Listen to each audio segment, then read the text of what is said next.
desde secuestros masivos hasta el reclutamiento forzado de niños. En Colombia, la historia de las FARC no solo es política, es una guerra armada contra su propio pueblo. Este es el lado oscuro del socialismo armado. Este es el legado de las FARC. Febrero de 2002. Un mes que quedaría marcado para siempre en la memoria colectiva de Colombia. El país vivía días de incertidumbre, miedo y tensión, mientras la violencia del conflicto armado se sentía en cada rincón. Ingrid Betancourt, reconocida candidata presidencial y símbolo de esperanza para muchos, es secuestrada por las FARC mientras viajaba a una zona de conflicto, desafiando las advertencias y el peligro. Su captura conmocionó al país y al mundo entero. Durante más de 6 años, Ingrid fue retenida en lo profundo de la selva, encadenada, aislada de su familia y del mundo exterior, y utilizada como ficha política en un juego cruel. Su sufrimiento se convirtió en símbolo de la tragedia nacional. Pero Ingrid no fue la única. Miles de familias compartieron el mismo dolor, la misma angustia y la misma espera interminable. Más de 25.000 personas fueron secuestradas por las FARC en Colombia. Ganaderos, soldados, policías, niños, campesinos y hasta simples viajeros se convirtieron en víctimas de una estrategia despiadada. Para las FARC, el secuestro era mucho más que un crimen. Era una estrategia de guerra, una herramienta de presión política y, sobre todo, una fuente de financiación que alimentó el conflicto durante años. Julio de 2000. Una chiva, bus de transporte rural, es detenida por hombres armados en Antioquia.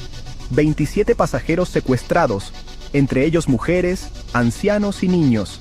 Nadie se salvó, ni siquiera los campesinos que apenas tenían para comer. Los liberaban solo cuando sus familias pagaban, o morían esperando. Mayo de 2002. Bojayá, Chocó. Un pequeño pueblo rodeado de selva y ríos, donde la vida cotidiana transcurría en medio de la esperanza y la adversidad. Pero ese día, la tranquilidad se rompió para siempre. Una comunidad afrodescendiente quedó atrapada entre el fuego cruzado de las FARC y los paramilitares. Familias enteras buscaron refugio, temiendo por sus vidas, mientras el conflicto armado se acercaba a sus hogares. La guerrilla lanzó un cilindro bomba que impactó directamente sobre la iglesia del pueblo, donde más de 100 personas, en su mayoría mujeres y niños, se habían refugiado buscando protección. La excusa de la guerrilla era que luchaban una guerra contra el sistema, una supuesta revolución, pero la realidad fue mucho más cruel y devastadora. ¿Qué revolución puede justificarse sobre los cadáveres de inocentes?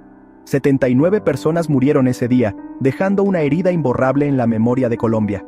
La mayoría de las víctimas fueron mujeres y niños, cuyos sueños y vidas quedaron truncados por la violencia. Bojayá nunca volvió a ser el mismo. Para las FARC, los niños no eran el futuro, eran carne de cañón. Miles de menores fueron reclutados a la fuerza. Algunos tenían apenas 10 años, sin escuela, sin infancia. Solo armas, adoctrinamiento y obediencia. Prometían igualdad, pero entregaban esclavitud. Las FARC nacieron en los años 60 con un discurso socialista, inspiradas por la Revolución Cubana y la lucha de clases. Se presentaban como defensores de los campesinos y prometían justicia social en un país marcado por la desigualdad y la violencia. Decían luchar por el pueblo, asegurando que su causa era la voz de los olvidados y marginados del campo colombiano. Pero con el paso de los años, el pueblo terminó siendo su víctima. Miles de familias fueron desplazadas, sufriendo el peso de una guerra que no eligieron. Con el tiempo, su ideología quedó manchada por el narcotráfico, el secuestro y el terror. La lucha revolucionaria se transformó en una maquinaria de violencia y miedo. La revolución terminó en corrupción y los ideales se diluyeron entre negocios ilícitos y poder. La lucha popular se convirtió en crimen organizado, con estructuras militares y redes criminales extendidas por todo el país. 30 millones de dólares anuales en ingresos por drogas y secuestros. Esa es solo una cifra estimada, pero suficiente para entender cómo un sueño revolucionario terminó alimentando una de las economías criminales más poderosas de América Latina. Hoy, muchos excomandantes están en el Congreso, otros aún no han pagado por sus crímenes, pero las víctimas, las verdaderas víctimas, siguen esperando justicia. ¿Puede una ideología justificar tanto dolor? No olvides darle like, suscribirte y activar la campanita de notificaciones.